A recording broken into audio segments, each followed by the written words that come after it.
महर्षि उड़िया बाबा को भी एक उपासक ने प्रश्न किया था कि महाराज जी, मन कैसे रुके? तो उड़िया बाबा ने उत्तर दिया, नियम पालन से। यदि हम नियम पर दृढ़ रहें तो मन हमारा क्या कर सकता है? नियम तो परमात्मा देखता है। हम लोग नियम पर दृढ़ नहीं रहते, इसी से हमारे देश की दुर्दशा है। संध्या वंदन तक का नियम जाता रहा है। भजन करने के लिए नियम की बड़ी आवश्यकता। हाँ, बड़े नियम की आवश्यकता है। तो जैसे प्रातः काल से सायंकाल तक की हर व्यक्ति की अपनी एक दिनचर्या होनी चाहिए। ऐसा नहीं कि आज हम 4 बजे उठे, कल 7 बजे उठे, पर फिर मन को आप कंट्रोल नहीं कर पाएंगे। मन के लिए एक दिनचर्या होनी चाहिए कि हमको 10 बजे सोना है, 4 बजे उठ जाना है। तो फिर 4 से 4:15 नहीं होना चाहिए, 4 बजे उठ जाना, ऐसा नियम बना ले। और उठ करके हमको थोड़ी देर नाम जप करना है, थोड़ी देर हमें वाणी जी का गायन करना है, थोड़ी देर हमें ध्यान, एक अपनी दिनचर्या। फिर हम अपने संसार के कार्य के नियम, जो संसार के कार्य हैं, उनको भी करते हुए भगवान को समर्पित करें। जैसे जो पद में है, जो आपको राष्ट्र सेवा मिली है, जो आपको समाज सेवा के पद मिले हैं, या आपको जो घर की सेवा के कार्य मिले हैं, उनमें बहुत धर्म पूर्वक आचरण होना चाहिए। अगर आप अधर्म आचरण करते हैं, अपने पद का दुरुपयोग करते हैं, तो आप सुबह जग करके थोड़ा माला चला लीजिए, फिर भी आपका कल्याण नहीं होगा, क्योंकि आप अपने पद का, अपने सेवा का दुरुपयोग कर रहे हैं। जैसे हम जानते हैं कि अधर्म आचरण है, ये अधर्मी है, हमें पता है दोषी है, और वो हमको कुछ धन दे देता है, और हम उसको मुक्त करवाने की बात सोचते हैं, और जो निर्दोष है उसको फंसा देते हैं। अब तुम चाहे जितना माला चलाने की कोशिश करो या दान पुण्य करो, वो तुम्हारा अधर्म आचरण, वो अधर्म का धन तुम्हें सतमार्ग में नहीं जाने देगा। नियम लेना चाहिए कि जिस पद में है, जिस धर्म में है, जिस कर्तव्य में है, चाहे कुछ भी हो जाए, हम अपने कर्तव्य से विमुख नहीं होंगे। जितना जप महान है, उतने कर्तव्य महान है। दोनों बातें समझना है। जब माला फेरा और इसके बाद बेईमानी, अधर्माचरण, इनका कोई नियम नहीं है कि हमें कैसे चलना है, तो वो माला काम नहीं कर पाएगा, क्योंकि उसका तभी सत्य भाव माना जाएगा माला जपला जब धर्माचरण है। धर्माचरण नियम से। बोले वो बड़े कट्टर नियम वाले हैं, उनको घूस नहीं, आप उनको भयभीत करके नहीं काम करवा सकते, प्रलोभन में काम नहीं करा सकते। ये हमारी गृहस्थी है ना, तो गृहस्थी के पालन के लिए धन चाहिए, और धन के लिए हम धर्म को आगे रखें, धन को नहीं। धर्म को, हमारा कर्तव्य क्या, प्रायः जैसे पूज्य बाबा ने कहा, आज हमारे देश में बहुत दुर्दशा हो रही है। दुर्दशा हो रही, क्यों? क्योंकि सब अपनी जगह से गलत हो रहे हैं। अगर अपनी जगह हम ठीक रहे तो हमारी दुर्दशा नहीं होगी, हमारा भजन कम होगा, लेकिन हम धर्म से चल रहे हैं तो हम विजयी होंगे। हम भगवान को प्रसन्न कर सकते हैं, क्योंकि हमें जो कार्य मिला है वो भगवान का ही कार्य, सृष्टि भगवान का कार्य। जैसे नए बच्चे कुछ वकालत पढ़ रहे थे, तो यहाँ के प्रश्न किया था कि हम जानते हैं कि वो दोषी नहीं है, हम जानते हैं कि वो दोषी है, पर दोषी हमें पैसा दे रहा है, तो हम वकालत पढ़ी इसीलिए, हम उसको जिताएंगे, तो क्या कोई पाप है? तो उनका खुला पाप है। बोले नहीं, हमारी कोई ऐसा कंपनी दो, ऐसा कुछ बोले कि हमारी कंपनी को ये सिखाया जाता है, तो हमको तो ये करना ही होगा, अगर नहीं करेंगे तो हमारी वकालत का मतलब क्या रहा? तो नहीं, वकालत का मतलब अधर्मी को मुक्त करवाना नहीं है। वकालत का मतलब अधर्मी के सबूत एकत्रित करके उसको दंड दिलवाना है, और धर्मात्मा को मुक्त करवाना है। अब इसके लिए आपके पास अर्थव्यवस्था अगर कमजोर भी है, तो धर्म व्यवस्था आपकी पूरी है। धर्म व्यवस्था ठीक है तो परिवार स्वस्थ रहेगा, सुखी रहेगा, भगवान आप पर प्रसन्न रहेंगे।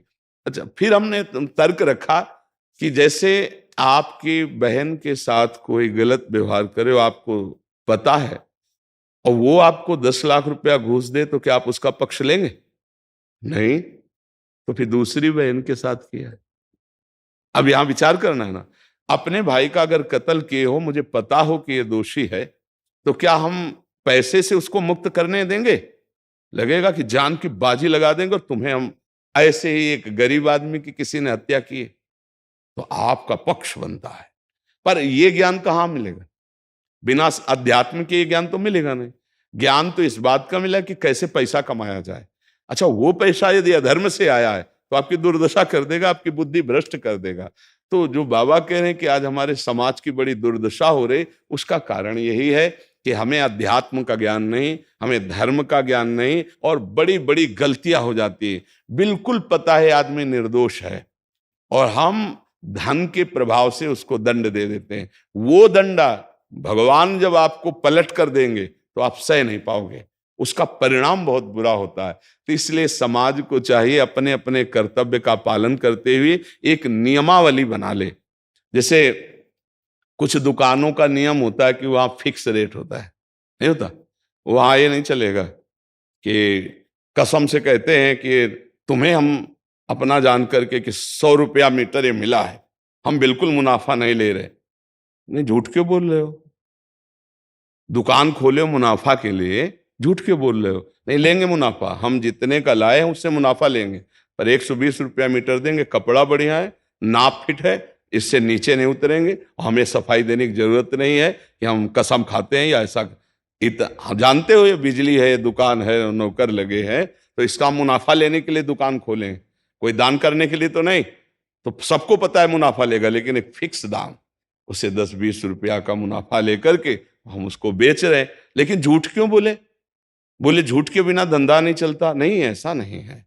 अब असत्य बोलोगे तो उससे जो आपको मुनाफा मिलेगा वो आपकी बुद्धि भ्रष्ट करेगा, और सत्य है कि मुनाफा के लिए है वही चीज, और आप एक फिक्स रेट में दे रहे, बढ़िया है। अब अगर आप कोई मिलावट करके भोजन सामग्री दे रहे हैं, आपको पता है, तो जो खाने वाले के हृदय में बैठे हुए भगवान हैं वो तुम्हारे जीवन में मिलावट कर देंगे, तुम्हारा जीवन महान दुखमय हो जाएगा। ये कहां समझा जाता है? एक आदमी सिंथेटिक दूध बना रहा है, उससे कहो ये अपने बच्चे को पिला, नहीं पिलाएगा। फिर ये दूसरे का बच्चा जब पिएगा तो उसकी हालत क्या होगी? दूसरे शरीर में जाएगा तो हालत क्या होगी? वो केवल धन की बुद्धि रख रहा है। एक आदमी घी में केमिकल मिला रहा है, एक ऐसे अभक्ष पदार्थ मिला है, वो स्वयं नहीं खाएगा, लेकिन वो होटलों में भेजा जाएगा, हजारों लाखों लोग खाएंगे, बीमारी बढ़ेगी, उसको रुपया से मतलब है। ये चीज, ये दुर्दशा हर जगह धर्म का ज्ञान न होने के कारण फैल रही, नहीं फैल रही। एक मरीज बीमार है, असली दवाओं में पैसे ज्यादा है, नकली दवा लेकर के असली के दाम में बेच देना, उसको बिल्कुल फायदा ना होना। लेकिन परमात्मा देख रहा है, तुम जानते हो नकली दवा है, वो तो नहीं जानता बेचारा, ज्यादा पढ़े लिखे नहीं, किसान आदमी गांव का आया है, तुमने दे दिया और उसने पैसा दिया असली के। अब वो पैसा तुम्हारी बुद्धि भ्रष्ट करेगा, तुम्हारे परिवार में कलह पैदा करेगा और तुम्हारा पतन कर देगा। ऐसे हर डिपार्टमेंट में, हर विषय में यदि हम अपने धर्म से चले, अपने सत्य से चले और थोड़ा भी भजन होगा, वो आपको उत्तम गति प्रदान करेगा। पर ऐसा कहां समझ में आ रहा? अध्यात्म के बिना भला ऐसा समझ में आएगा? तो इसीलिए कह रहे हैं हमारे देश की दुर्दशा हो रही।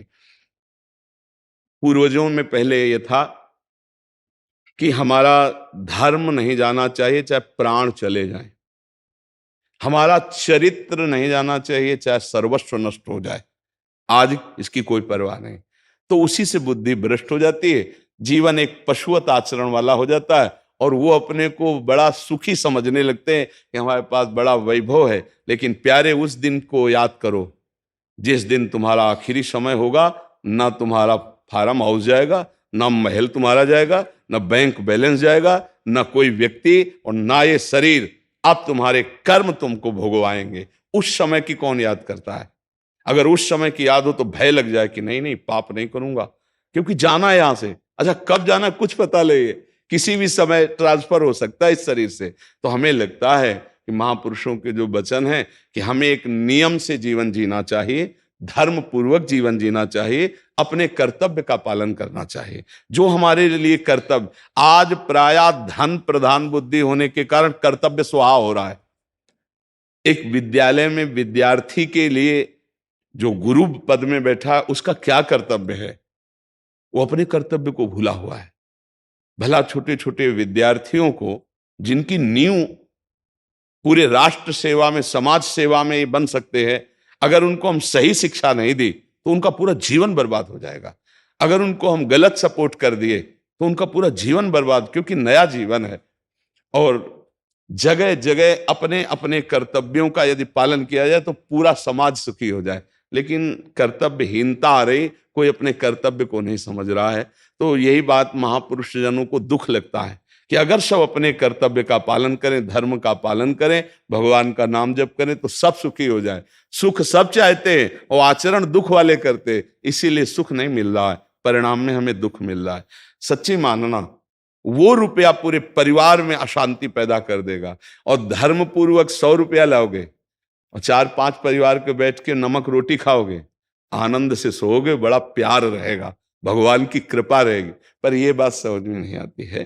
तो ये वृत्ति अगर छोड़ी ना जाएगी तो कुछ भी कर लो, कहीं भी दान पुण्य कर लो, लाभ नहीं मिलेगा। अगर दान देने की बात कही गई है तो धर्म पूर्वक कमाए हुए धन से।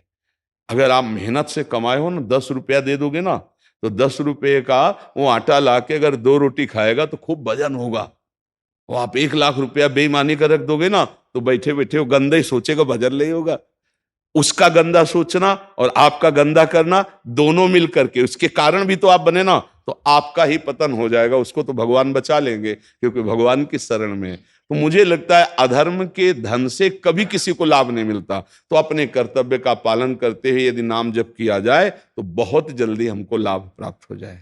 बहुत सुंदर, मतलब ये चर्चा होती है, अगर आप लोग इसको धारण कर लें तो निहाल हो जाएंगे। सच्ची कह रहे, ये जो बातें हैं ये बहुत सुंदर जीवन को पुष्ट करने वाली हैं, पर आप धारण कर लें तो बात है। नहीं नहीं तो जैसे लाभ दिखाई दे रहा 50,000, तो ये बातें भूल जाओगे, ये बातें अच्छी नहीं लगेंगी। हे यार, बहुत बढ़िया काम घर में आएगा, पर हमारी ये बात ध्यान रखना, वो 50,000 घर में अशांति पैदा कर देगा। सच्ची मानना, आप धर्म से चलना, धर्म से चलोगे तो भगवान तुम्हारी रक्षा में रहेंगे। अधर्माचरण, देखो कैसी कैसी घटनाएं होती हैं। बढ़िया कार है, फिल्मी गाना लगाए चल रहे हैं, और वो एक्सीडेंट हुआ, आग लग गई, बाहर निकल ही नहीं पाए, वो अंदर ही जल गए। क्या हुआ? ये करोड़ों रुपए की कार भूंज दिया तुमको अंदर ही बैठाल के, धू धू करके आग लग गई, अंदर जल। ऐसे जलना चाहते हो या भगवान के आनंद में चिंतन करके शरीर छोटे हो फिर दाह संस्कार हो, ऐसे कि सब लोग भगवान के नाम का कीर्तन करते ही जा रहे, फिर आपका अंतिम संस्कार वहां जीवित जल गए? क्या हो सकता है? एक एक पल तुम्हारे कर्म का हिसाब होगा, एक एक सेकंड का। ऐसे कर्म करो कि हमारा अच्छा हिसाब हो, बुरा हिसाब। ये मत समझो कोई देख नहीं रहा, वो देख रहा है जिसको हिसाब करना है, वो देख रहा है। उसके लिए कोई वकील या किसी सबूत की जरूरत नहीं होती, वो सर्वांतर्यामी आपके अंदर बैठे ही देख रहा है। तो सदैव जैसे सत्संग सुन रहे हैं, तो अगर हाथ जोड़ के प्रार्थना है, थोड़ी भी बात मान लोगे तो आप सच्चे सुख के मार्ग में चलने लगोगे। नहीं तो भाई बहुत गंदी हवा चल रही है, माया की बहुत गंदगी ऐसी फैल रही, कलिकाल है ना, कि ये बातें किसी को पसंद नहीं आती। वो बात बताओ कि हम कितना रुपया कमा ले, कैसे कितने भोग भोग ले, और वो अध्यात्म में नहीं है। आपको सच धोखे में मत रहना, अध्यात्म में है। जितना आप धर्म से चलोगे उतना सुखी होगे, और लोक में है जितना धन मिल जाएगा उतना सुखी माना जाएगा। लेकिन वो सुख नहीं है, वो चंद मिनट के लिए हाइलोजन की तरह जलेगा, फ्यूज हो जाएगा। और धर्मात्मा दीपक की तरह जलेगा, पर बहुत काल तक चलता रहेगा। इन बातों का चिंतन कीजिए, खूब नाम जप कीजिए और भगवान के भरोसे रहिए, गंदे आचरण मत कीजिए।